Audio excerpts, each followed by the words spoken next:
Salam sejahtera, saudara-saudara. Sangat bersyukur kalau hari ini saya diberi kesempatan untuk menyapa saudara-saudara dimanapun berada dalam sapaan gembala. Saya Pendeta Agus Wiyanto, saat ini saya melayani di GKI Tumapel, Malang.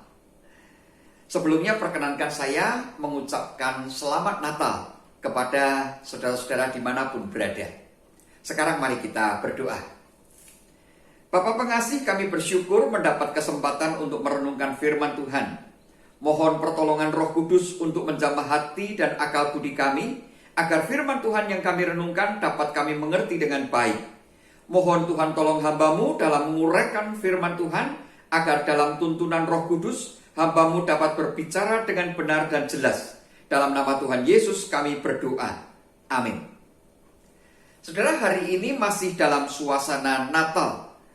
Kita akan merenungkan makna Natal melalui firman Tuhan yang akan saya bacakan dari Matius 1 ayat 23. Yang demikian isi firman Tuhan. Sesungguhnya anak darah itu akan mengandung dan melahirkan seorang anak laki-laki. Dan mereka akan menamakan dia Immanuel, yang berarti Allah menyertai kita. Demikian firman Tuhan.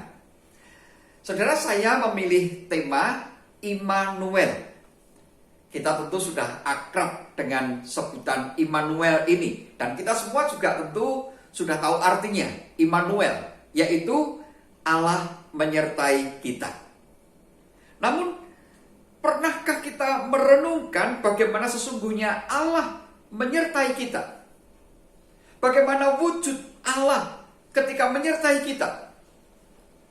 Kalau kita membandingkan dengan diri kita, misalnya kita sedang bepergian, kemudian kita dikawal oleh bodyguard.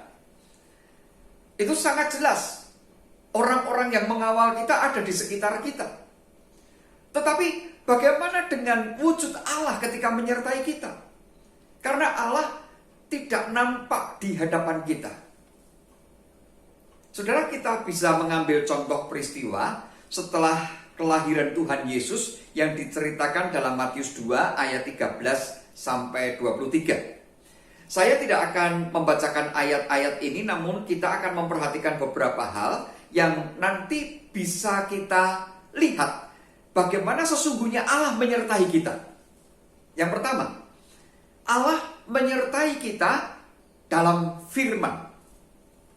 Saudara, setelah peristiwa para Majus menjumpai Herodes, rupanya Herodes marah besar. Sehingga Herodes berupaya untuk mencari bayi Yesus dan ingin membunuhnya.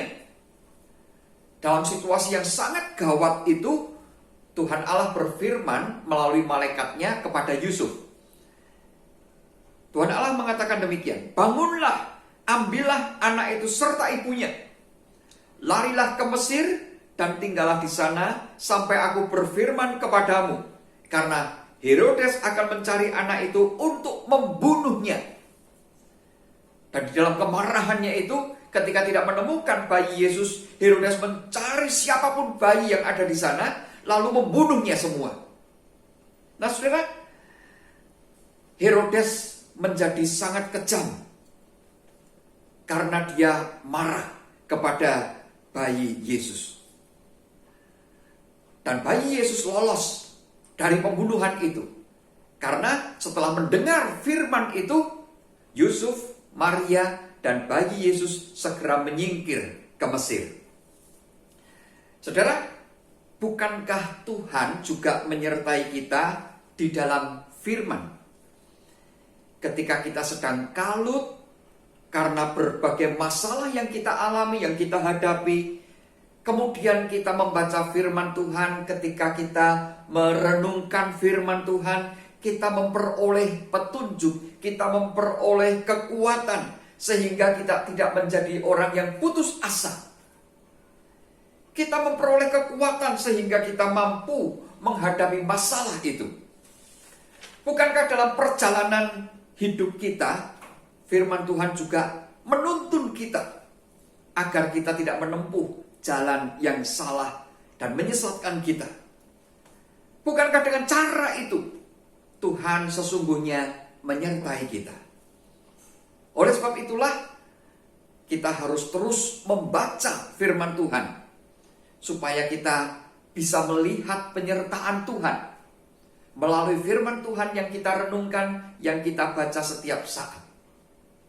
Yang kedua, Allah menyertai kita dalam perjalanan sejarah hidup kita.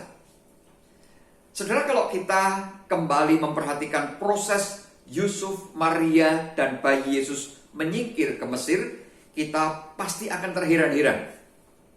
Ketika Yusuf, Maria, dan bayi Yesus pergi ke Mesir, mereka pergi dalam keadaan tergesa-gesa. Dan tentu kita semua tahu, kalau dalam keadaan tergesa-gesa, kita bisa menyiapkan apa? Kita bisa membawa apa? Itu sama seperti kalau ada bencana yang terjadi. Seperti misalnya letusan gunung misalnya. Kemudian orang mau mengungsi, bisa bawa apa? Tidak bisa bawa apa-apa. Kalau bisa membawa, pasti tidak banyak yang bisa dibawa. Dan itulah yang dialami oleh Yusuf, Maria, dan bayi Yesus. Saudara, pernahkah kita membayangkan seberapa jauh jarak antara Bethlehem sampai ke Mesir? Seberapa lama waktu yang bisa ditempuh? Dan seberapa berbahaya jalan yang ditempuh itu pada zaman itu? Apalagi Yusuf dan Maria membawa bayi yang masih sangat kecil. Akan tetapi mereka ternyata bisa menempuh perjalanan yang sulit itu hingga sampai ke Mesir dalam keadaan selamat. Bahkan di ayat selanjutnya diceritakan bahwa setelah Herodes meninggal, mereka bisa pulang dari Mesir. Saudara, bukankah pengalaman seperti yang dialami Yusuf, Maria, dan bayi Yesus ini juga kita alami? Mungkin kita pernah mengalami berbagai macam kesulitan hidup. Dan kita tidak pernah membayangkan bagaimana bisa membesarkan anak-anak kita misalnya. Ketika anak-anak kita sudah besar, sudah selesai sekolah, sudah berkeluarga, lalu kita merenung. Dan saat kita merenung, baru kita menyadari, loh, kok ternyata bisa ya membesarkan anak-anak sampai mereka berkeluarga. Kita tidak pernah membayangkan prosesnya. Kenapa bisa terjadi seperti itu? Nah, saudara, mungkin ada banyak keajaiban-keajaiban yang lain yang baru kita sadari setelah sekian lama kita menjalaninya. Kita baru menyadari bahwa ternyata dari setiap perjalanan hidup kita, hari demi hari, bulan demi bulan, dan tahun demi tahun, ternyata Tuhan menyertai kita di sepanjang sejarah perjalanan hidup kita. Saudara, itulah makna Immanuel yang bisa kita hayati. Maka tetaplah membaca Alkitab, karena melalui firman Tuhan, Tuhan menyertai kita. Dan percayalah bahwa Tuhan selalu menyertai langkah hidup kita dari hari ke hari di sepanjang perjalanan hidup kita. Tuhan Sang Immanuel itu selalu ada dan menyertai kita semua. Amin. Mari kita berdoa. Ya Tuhan Sang Immanuel, terima kasih kalau kami disegarkan kembali dengan firman Tuhan yang kami renungkan. Tolonglah kami agar selalu membaca Alkitab dan selalu percaya bahwa Tuhan selalu ada di dalam setiap langkah hidup kami. Terima kasih kalau Tuhan selalu ada bersama kami setiap detik dan dimanapun kami berada. Terima kasih kalau Tuhan selalu mendampingi kami dengan kasih setia yang tidak berkesudahan. Tolonglah kami agar selalu setia mengikut Tuhan sampai akhir hidup kami. Dalam nama Tuhan Yesus kami berdoa dan bersyukur. Amin. Sampai di sini sapaan gembala hari ini. Sampai jumpa lagi, Tuhan memberkati kita semua.